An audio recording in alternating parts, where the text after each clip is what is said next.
Mas, kita makan siang di restoran Padang Jalan Juanda yuk. Demikian telepon singkat yang langsung saya jawab dengan perkataan iya. Inilah telepon dari mitra saya, ayah angkat saya, seorang yang 20 tahun usianya di atas saya, yang merupakan mitra saya lebih dari 25 tahun. Saya juga komisaris di perusahaannya dan memiliki saham kecil di organisasinya. Dan itu dulu sebelum strategi lain muncul di kemudian hari. Bisnis dipegang olehnya lebih ada 16 perusahaan. Dan saya respect sekali dengan beliau. Seorang asli Bali. Beliau adalah ayah angkat saya.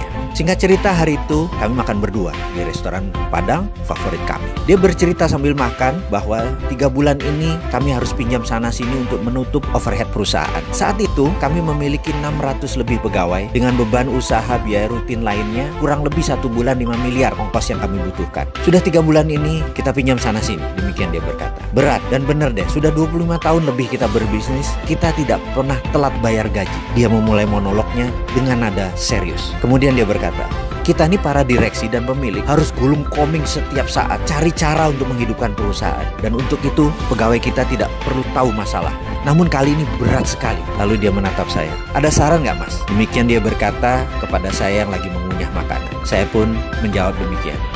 B, gini deh. Bagaimana kalau kita siapkan paket shake hand, golden shake hand kalau perlu. Kita adakan juga program pensiun dini. Kita minta mereka beberapa orang yang ingin pensiun dini, kita pensiunkan. Dan beberapa orang yang tidak perform, kita pecat. Kalau perlu, orang-orang yang mungkin lagi tidak kita butuhkan, kita rumahkan tanpa gaji. Bagaimana, Be, kira-kira? Mendengar suara saya tersebut, wajahnya berubah. Dia menghentikan makannya. Matanya menatap saya dan suaranya menegang. Kamu sombong, Mardi. Nggak ada rumus pecat karyawan itu. Nggak ada yang namanya dirumahkan. Nggak ada yang namanya golden shake hand sekalipun. Mereka semua bekerja sudah sangat keras. Mereka adalah orang pilihan. Itu nadanya dengan tegas dia berkata. Kamu harus cari cara lain. Lalu dia melanjutkan bicaranya setelah terhenti sesaat. Kamu jangan pernah berpikir bahwa apa yang selama ini kita dapat adalah karena kepintaran kamu atau kepintaran saya. Nggak ada itu. Semua itu terjadi, itu bukan karena kita. Ini merupakan jawaban dari doa 600 pegawai kita dan keluarganya. Mungkin kalau dikumpulkan ini adalah doa dari 1.500 orang. Jujur, kamu harus berpikir berbeda dengan apa yang kamu katakan barusan. Ini semua bukan karena kamu, bukan karena saya. Jangan mentang-mentang ekonomi lagi turun, kita lagi susah, pegawai kita pecat. Bukan begitu, nggak bisa begitu. Ini contoh aja ya, saya kasih tahu kamu. Coba kamu bayangkan, kamu berdoa dengan ikhlas, bekerja keras dan jujur. Lalu di catatan langit, kamu harus dapat rezeki 10 miliar bulan ini.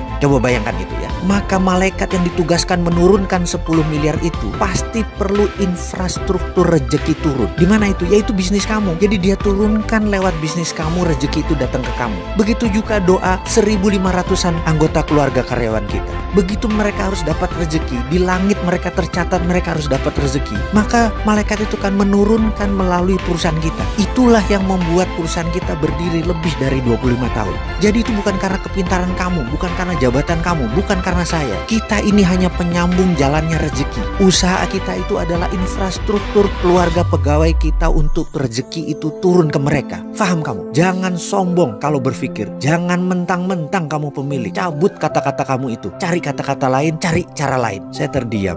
Sekali lagi, sudah puluhan kali saya terdiam mendengar monolognya. Saya merenungkan kata-katanya bahwa usaha itu hanya infrastruktur rezeki keluarga kita dan pegawai kita.